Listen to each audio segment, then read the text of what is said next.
सत्ता संपत्तीच्या भांडाचा देश म्हटला तर डोकं फोडतील, हलकट लाचारांचा देश म्हटला तर वाटड होतील, खरीदले जाणाऱ्यांचा देश म्हटला तर नाक्यावर काढतील, देवा धर्माच्या नावाखाली शोषण करणाऱ्यांचा देश म्हटला तर जीवा छाटतील, आणि पोटच्या पोरी मारणाऱ्यांचा देश म्हटला तर गोळ्या झाडतील.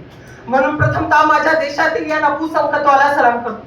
मग या अनुषंगाने मनात प्रश्न निर्माण होतो की भारतीय संविधान आणि सामाजिक न्यायाची वाटचाल, आणि हाच विषय मांडण्यासाठी मी कोड क्रमांक 20 तुमच्या समोर उभा आहे.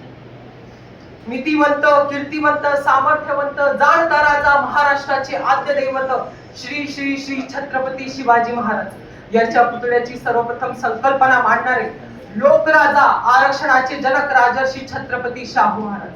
100 वर्ष शेळी होऊन जगण्यापेक्षा एक दिवस वाघ होऊन जगा, असं महामोलाचा संदेश देणारे महामानव युगपुरुष डॉक्टर बाबासाहेब आंबेडकर.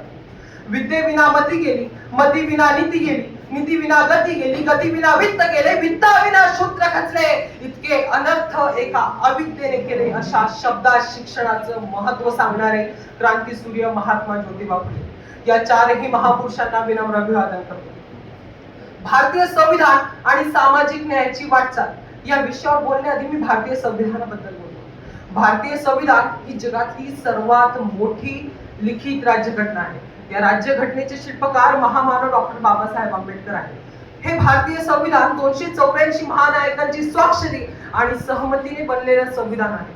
अहो, लग्न झाल्यानंतर 2 भावांना घरात राहणं अवघड होतं, पण मात्र 37 राज्ये, 10 धर्म, 7500 जाती, 140 कोटी लोकसंख्या असलेल्या या देशाला पूर्ण 75 वर्षे बांधून ठेवणारं हे संविधान आजचं काही समाजकंटकांना चुकीचं वाटतं. आपल्या संविधानात आरक्षणाची एक तरतूद आहे, ती मागासलेल्या घटकांना पुढे नेण्यासाठी. आपण आज बहुजन समाज स्वाभिमानाने जगतो, याच्या मागचं कारण काही असेल तर डॉक्टर बाबासाहेब आंबेडकर. म्हणून मी म्हणतो, फुलांचा इतिहास कड्याने लिहिला, रात्रीचा इतिहास चांदण्याने लिहिला. फुलांचा इतिहास कड्याने लिहिला, रात्रीचा इतिहास चांदण्याने लिहिला. आज आम्ही स्वाभिमानाने जगतो. आज आम्ही बहुजन समाज स्वाभिमानाने जगतो, कारण आमचा इतिहास डॉक्टर बाबासाहेब आंबेडकरांनी लिहिला, डॉक्टर बाबासाहेब आंबेडकरांनी लिहिला.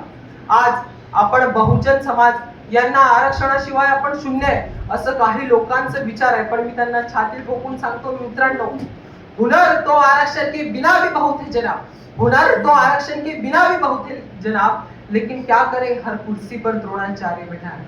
आज प्रत्येक जागोजागी द्रोणाचार्य बसताना आपल्याला दिसतात.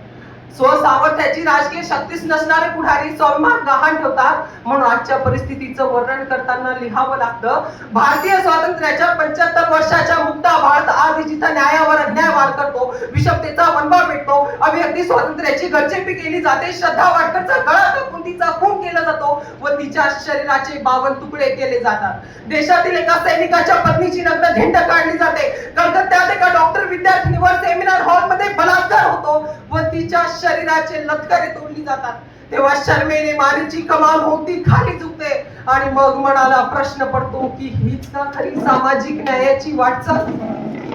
आणि शेवटी मी एवढंच सांगू इच्छितो, भारतीय संविधानाने जरी बरं काही झालंय तरी काही प्रमाणात निगेटिव्ह गोष्टी सुद्धा आहेत, ते आजच्या राजकारणींमुळे. शेवटी मी तुम्हाला एवढंच सांगतो कि हो रही है पीर पर्वत सी पिघलनी चाहिए, इस हिमालय से कोई गंगा निकलनी चाहिए, मेरे सीने में नहीं तेरे सीने में सही, हो आग कहीं भी बसे आग जलनी चाहिए, आग जलनी चाहिए, आग जलनी चाहिए. जय भीम, जय संविधान, धन्यवाद.